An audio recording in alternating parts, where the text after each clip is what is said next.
We've been lucky here in Colorado where I live. We got lots of water in the system, and that means all of our reservoirs are running really high, not just here, but all over the West. We're going to talk about fishing the flood on this episode of Fishful Thinker, the podcast. I'm Chad LaChance, and you're listening to Fishful Thinker, the podcast. All things fishful, all the time. Hey guys, Chad LaChance here. Thanks so much for tuning in to this episode of Fishful Thinker, the podcast, brought to us every week by the fine folks at Sportsman's Warehouse. Please check them out at sportsmans.com and have your loot shipped directly to the store closest to you. There's more than 140 of them nationwide. Great folks at Sportsman's Warehouse. Want to point out also under new management, a bunch of changes going on around there, and things are looking pretty good these days, so check it out. Speaking of looking good, everybody loves it when the lakes are full. And here in the West where I live, and hopefully a bunch of you listeners do as well, it's rare that we have full-on floods like we have right now where the reservoirs are completely full. And that changes a lot of things. And intuitively, as anglers, we look at it and go, wow, that's awesome. We all love to see full lakes. And I'm the same way. I love to see the lake completely full. I actually live overlooking a lake, and at this point the water is something like 27, 28 feet from the edge of my property, which is fantastic. And that's all beautiful. And in my travels around the state here, that's been the case. And southern Wyoming also been some really high levels there. Water coming up in a few other places in southern Colorado. I know Utah's had good water, and I know there's a lot of reservoirs that are really high. And so here we are, summer solstice. We got a full moon tonight. We've got moon and stars lining up for a good fishing evening, particularly evening, maybe nighttime. But yet the fish are not easy to catch right now, and they should be easy to catch. We should be in that summer peak that I've talked about a bunch and heading into the dog days, and you should be able to get bite windows first thing in the morning and the evening. Particularly on this full moon, we should be able to bite well at night. But the problem is this: the lake is full and then some. And again, in my travels in the last couple of weeks, that's been the case all over. If they're not all the way full, they're very close to full. It's certainly more full than normal. And also still coming in, which is the case here at my home reservoir, and they're just letting it go in one end and out the other. So it's a lot of water in the system, and you think, well, that's going to be great. It's going to be great for fishing. Well, it's not. Let me just be blunt. It's not in a lot of cases. It's great for the fishery, but not the fishing. And let me back up and explain that. I used to fish tournaments a lot. And I haven't in years, but I used to fish tournaments a lot. And when I fished tournaments, the thing that spooked me usually was showing up at a lake at full flood stage, particularly if it's a lake I don't know a lot about. And the reason is, obviously, first of all, the surface area is bigger, but the number of fish are the same. So it's going to give you less fish per acre, for one. And for two, depending on the species of fish, most of them are going to take advantage of that high water and get up into stuff that makes them difficult to get at. And therein lies the rub with fishing in the high water, is access to the fish. And that could be either from the boat or from the bank, or just be able to get lures or baits where the fish are in a lot of scenarios. So that's the single biggest rub of the whole thing. Yeah, it's a little bit that the fish are more spread out, but it's even more that a lot of places they have gone is very difficult to get to. And that could, for sure, just going to involve all the bass species, right? We don't need to elaborate on that. Anybody that fishes bass knows bass love to get up in flooded vegetation. And I want to point out that I spent all morning this morning on my home lake. It's a smallmouth bass lake, not a largemouth lake. There's flooded cottonwood trees and willow bushes all around the lake, to the point where the willow bushes are, in some cases, 15, 16, 18 feet deep. I saw some this morning that were 18 feet deep to the bottom. And so you're talking about a lot of water column to work with a lot of flooded stuff in it that gives all kinds of fish room to get in there. And even smallmouth, which have a strong preference for rock, are heavily relating to the willows, to the point where I was getting after them today with a flipping stick, and you don't see that very often. You don't see a guy with a heavy power rod and 50-pound braid and a 4/0 heavy wire hook fishing for smallmouth. But if I wanted to get some of them out of those willow bushes, that's how you have to do it.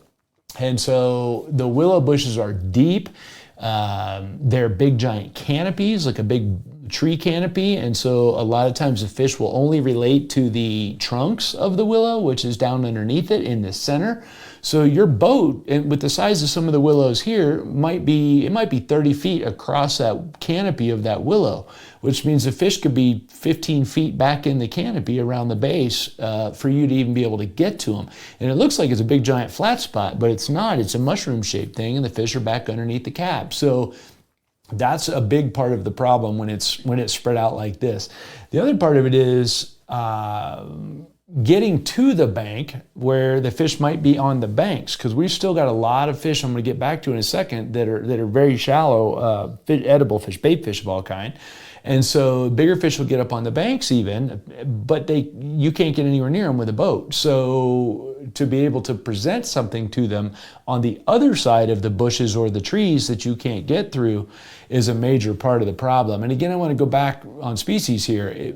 Smallmouth was my target today, and they're buried in the bushes, but I could have just as easily been targeting walleyes, which bury in the bushes big time. Places like Glendo Reservoir in southern Wyoming are very famous for when the trees flood, which they are right now, when all the cottonwood forests flood, and they'll be anywhere from a couple of feet to maybe a dozen feet deep, the walleyes will pile back in there, and you need bass boats and bass tackle to get them out. And tournaments are won by guys that sneak back into the forest of trees, following the main channel, if there is a defined channel, and then slip robbering around those trees, because for the most part, walleye guys aren't used to pitching and flipping cover per se. That's not a very standard walleye technique where they're going to Texas rig something and throw it in the bushes, but they're real good at setting a slip bobber right on the edge of the bushes with a live minnow under it and waiting for a walleye to come out of that bush and eat that minnow. And so that's the other side of that equation. But at any rate, walleyes are very, very tuned into those willow bushes as well. And part of the reason is because bluegills, green sunfish, crappies, pumpkin seeds, they all love those same flooded bushes. So that's a key thing. They'll be back in there. And then even the beloved reservoir trout, all the trout guys out there, you don't think about fishing heavy cover for trout, but when it gets like this, when the reservoir is completely full and there's flooded green stuff everywhere, then the trout are going to run in there as well. And we dealt with some trout this morning right in and around willows. So they're doing the same thing. And the reason is those willows hold a lot of bug life of all kinds. Willows by nature are a riparian tree. They are designed to live on the edge of water, as opposed to cottonwoods. When it comes to the flood, the cottonwoods, regardless of species, won't hold as many fish per se as a willow bush will, but they'll still use the cottonwoods because of the shade and the physical cover. But the willows provide more of a feeding opportunity as well. So if you've got willows and cottonwoods together, even better. You've got a ton of shade and overhanging cover, and you also have a place where aquatic life in general is thriving in and around those willow bushes. So very important to keep track of what kind of bushes you're fishing on the flood. And that's one first thing. For two, when the lake's full like it is right now, I don't care what season it is, and barring just horrendous weather or freezing cold weather, there's going to be a bunch of fish that are very shallow. They're going to push all the way up in the backs of every little thing that's flooded and get after them. And that's one of my favorite things as a guy who used to do a ton of fishing, or still does, but did a lot of fishing in a very small boat, a 12-foot boat. I used to like to go all the way up the irrigation ditches as far as you could go from the various reservoirs when they were at flood stage. I've got some lakes here in town where the water comes all the way up, the lake's full flooded, and you can nose my little 12-foot boat all the way up in there, and lo and behold, you'll find one or two big ones in the back of every single ditch. And when I say big ones, it just depends on what lake you're on, because one of the private lakes that I have access to, it floods every year, and it gets big floods and floods all kinds of vegetation, all kinds of trees, and they're underwater for like a month, and then it goes back down. And since they're cottonwoods, they live. But the walleyes in that lake push all the way up in the ditch, and they're laid up like trout in a trout stream all the way up in the current, and they just nose up in there and lay on the bottom. And you can fish that lake till you're blue in the face and not catch one.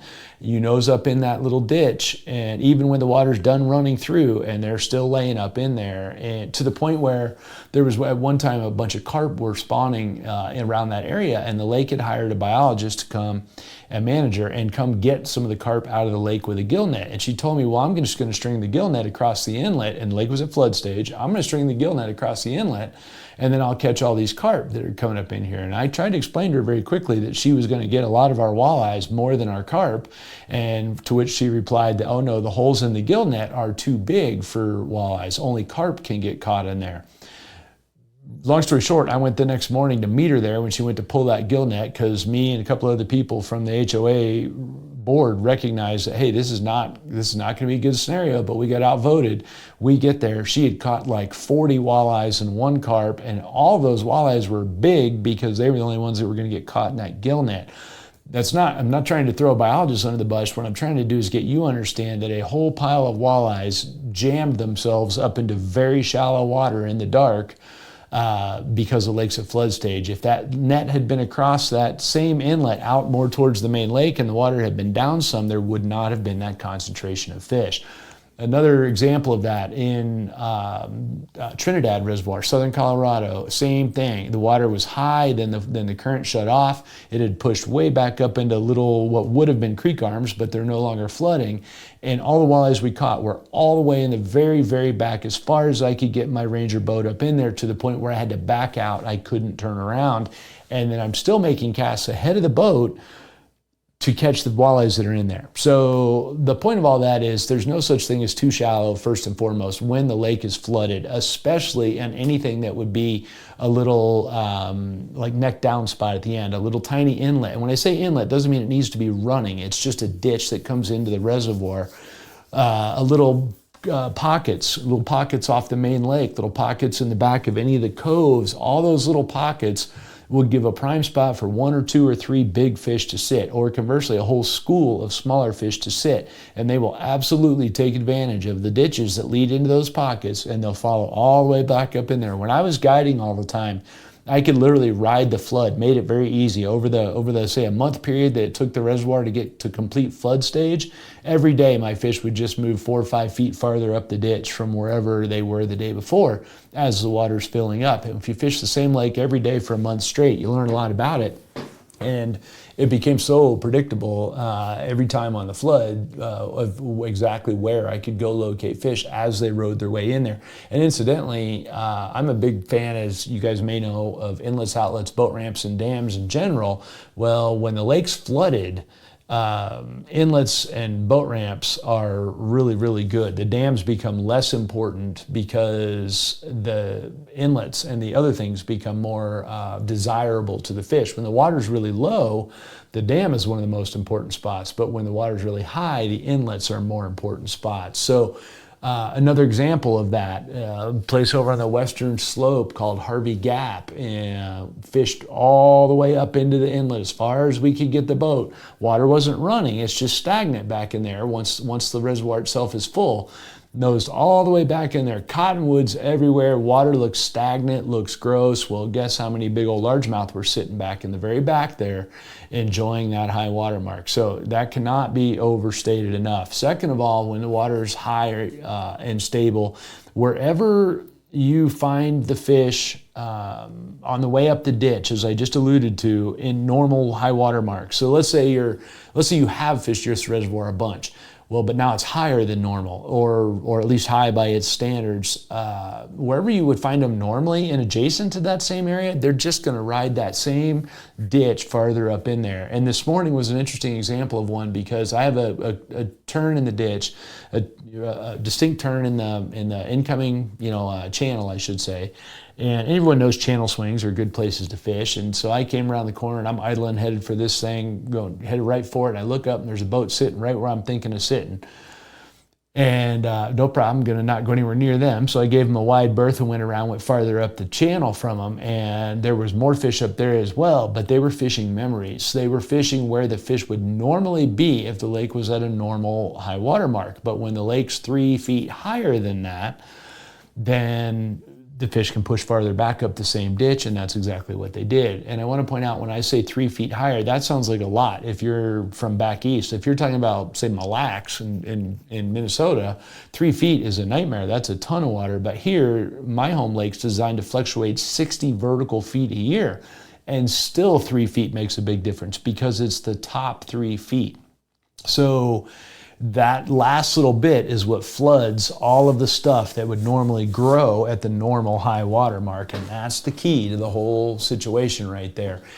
And what will happen if you go look at that, if you're at a reservoir and it's at full flood stage, particularly if it's sunny and calm out, if you nose into some of that terrestrial vegetation that's flooded, you will see a lot of bugs and a lot of little fish, particularly at night. If you can go out at night, maybe you're camping, shine a spotlight in the water, you will be astounded at how many little fish of all kinds are in that flooded vegetation. They love to take advantage of that. It's great for year crops, which is why I say high water does great things for a fishery, but not necessarily the fishing, because typically what happens when the water gets really high is the catch rates drop for most people. The catch rates definitely start to taper off, which means there's less harvest and less damage to fish. Flip side of that is the recruitment rates tend to go up. So that means that the fish had a small amount of harvest for a year compared to normal,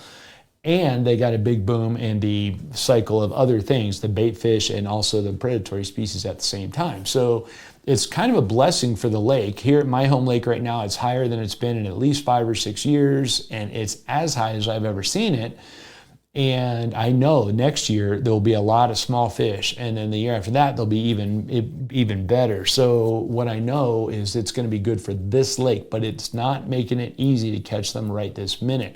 If the water was down 3 feet and back down to normal levels, I probably would have caught twice as many fish as I did today. But the difference is you're limited to some degree on what you can throw. Normally I would want to throw a crankbait in and around a lot of these deeper banks that would be 8 or 9 feet deep and around the edges of stuff. Well, now they're more like 11 to 14 or 11 to 13 feet deep, and there's a whole bunch of flooded stuff under there that is very tough to get a crankbait through because it's green. So we're not talking about flooded dead bushes, branches that you can ricochet crankbaits off of. We're talking about soft, spongy, either cottonwoods or willows or whatever the others are, that will grab your crankbait very bad. And so one of the key things to that, if I'm fishing a lot of flooded vegetation, braided line across the board, the braided line gives you way better chance of getting everything back. In fact, I had one hook this morning where I snagged one. It couldn't break the braided line. It became an issue because the line was too strong and I didn't have any way to break it, and I don't want to cut it off and leave a bunch of line in the water. So it became a battle with the plug retriever to get it back, just so I didn't leave the line in the water, which, by the way, I highly recommend carrying, if you're a boat angler, a telescoping plug retriever. I've got a Frabill 18-footer, 15, maybe it's 15 feet, but at any rate, extend it all the way out and reach up and get whatever you need and get it back. Very, very efficient tool at saving you a ton of money. I used mine probably 6 times today alone. And if I hadn't had it, I would have lost at least half of those baits. And so I could have bought the plug retriever for free on today alone. So it's a worthwhile thing having, especially if you're going to fish flooded vegetation, because the next thing, it becomes bite detection. So if you're pitching a Texas rig of some sort back into flooded cottonwoods or willow bushes, the feel of those bites it takes a certain skill set. You're not going to see the bites typically as well. That's normally a feel thing, which goes against everything. If you listen to my podcast or watch our YouTube channel at all, first of all, thank you. Second of all, I'm a bite watcher. I watch line a lot. That's how I detect a lot of my bites, is by line watching. But that goes right out the window when you're point blank range on a willow bush, and you can't really see the line in the water. You can't. There's no. It happens right now. Fish can't swim 5 feet with it. It's hard to detect bites. And on when you go to pick up to see if it's a fish or not, you pick up real gently like a good angler to feel, oh yeah, is that a fish? Well, you're hooked on a limb that's like, you know, the size of a BB, and it gives just enough resistance to, you know, that you feel it, and then you jerk and bury the hook. So you really have to be patient with detecting your bites. And again, I'm talking about walleyes or bass. It sounds like I'm bass fishing, but it might be bass, it might be walleyes, depending, it might be crappies, only the whole rig is scaled back some, but the concept is the same. Typically with crappies, you would be dabbing straight up and down with a very long rod, even better, but it's the same thing for the bass or the walleyes. And for the record, we did a whole TV show at Glendo that I filmed with 50-pound braid and a 3-inch Gulp minnow, which completely goes against most, you know, normal presentations for walleyes, but the walleyes were buried in the willow bushes, and as a good basser, that's how you get them out. And I got them out no sweat with that. But you don't often get to pull a 4/0 extra wide gap hook out of a walleye's face, but whatever, it was fun. So again, it's not just bass, it's walleyes and other things as well. Let's back off a little bit though and talk about some of the other species, because let's talk about stuff that's a little bit more pelagic in nature, being either the trout that are in the system or the white bass or wipers if you have those in your system. Both of those will plunder flooded terrestrial vegetation, like the flatter banks that have more grass, less willows, not such a defined edge that allows a willow to grow when the lake is down. The flatter banks that just have terrestrial grass, make knee-deep brome grass and all that stuff in them, until that grass starts to rot, in other words, it's been underwater too long, the white bass will certainly run through there in schools. And a lot of that stuff around my lake right now, or Boyd Lake, another lake that's a little south of me that gets the same phenomenon, that stuff will be anywhere from a foot to say 3 feet deep, 3.5 feet deep, and the white bass will run through there in schools of 6 or 8 or 10 and grab everything that swims through there. So it's worth looking at. In that case, I'll typically swim slightly over the top of the grass itself, because it's difficult to get anything through clean, and I want to bait moving, because both the trout and the white bass that are in there will typically have a strong preference for something that's moving. So I want to retrieve something, and therefore I need to do it slightly above the weed tops. For the record, a paddle tail works great here. Say a 3.3-inch power swimmer, something like that, either on a jig head with a weed guard or on a Texas rig with a bullet weight in front of it, a small bullet weight in front of it, and just retrieve it. You will find out you can catch a whole bunch of trout doing that as well. If you're talking about the trout specifically, it's probably going to need to be a low light period.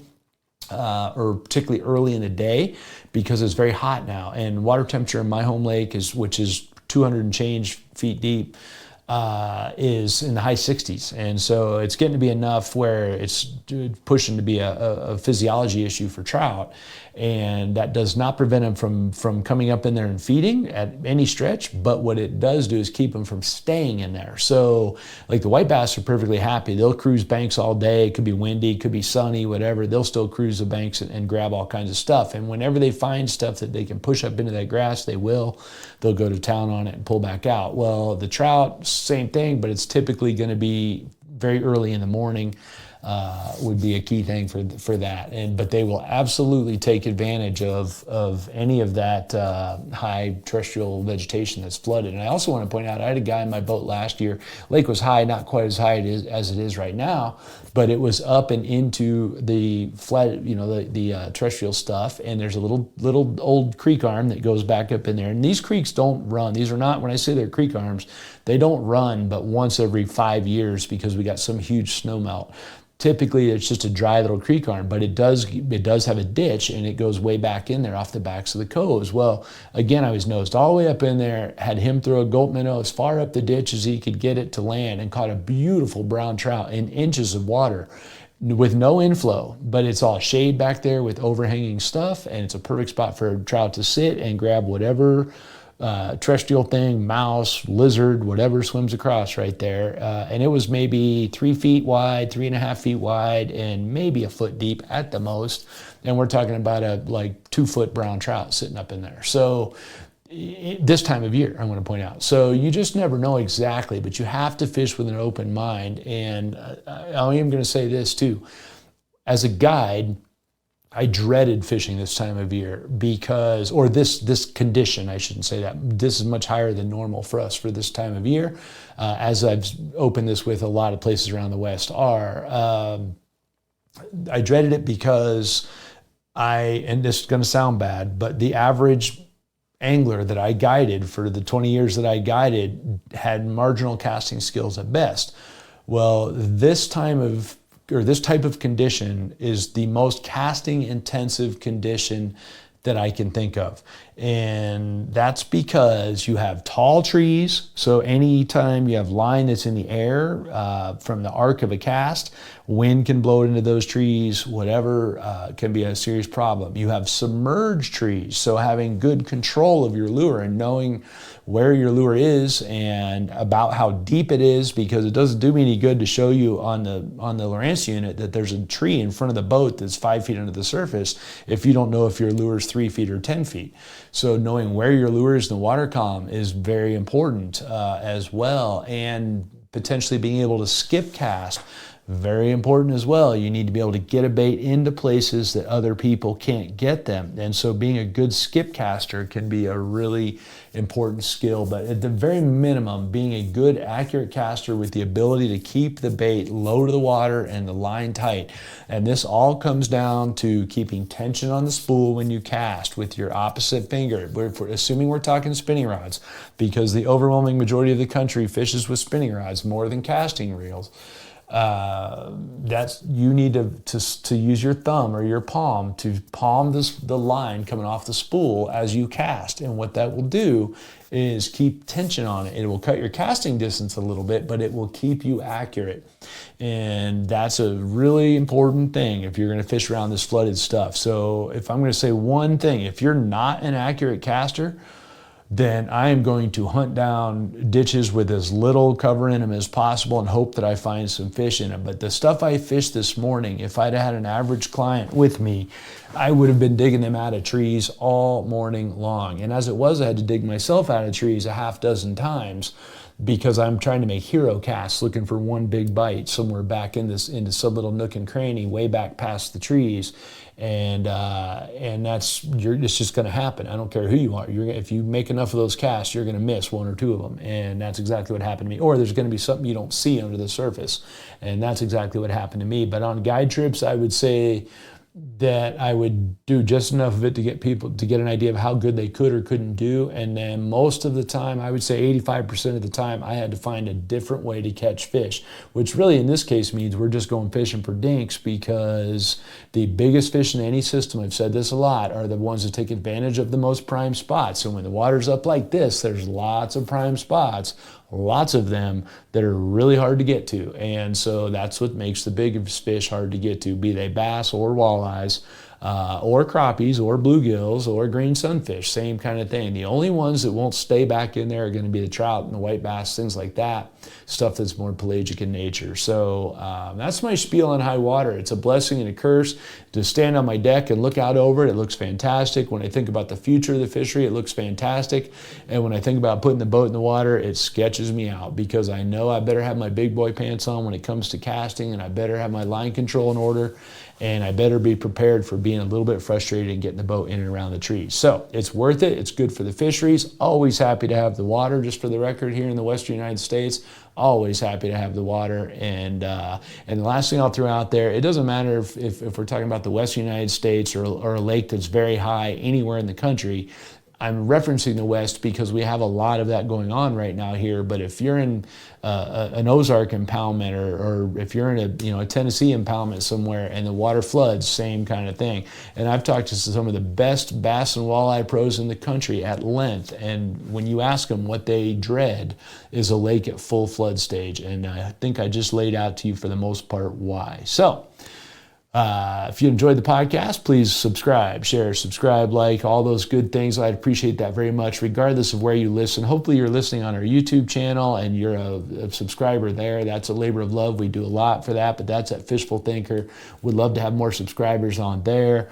Also, you can join the conversation on Facebook, Instagram, or TikTok. That's Fishful Thinker as well. And then also, most importantly, Altitude Sports and Entertainment and World Fishing Network. That's where we air 5 days a week on both those networks. And we would love to have you check that out, Fishful Thinker there as well. So thanks for listening. This has been Fishful Thinker, the podcast.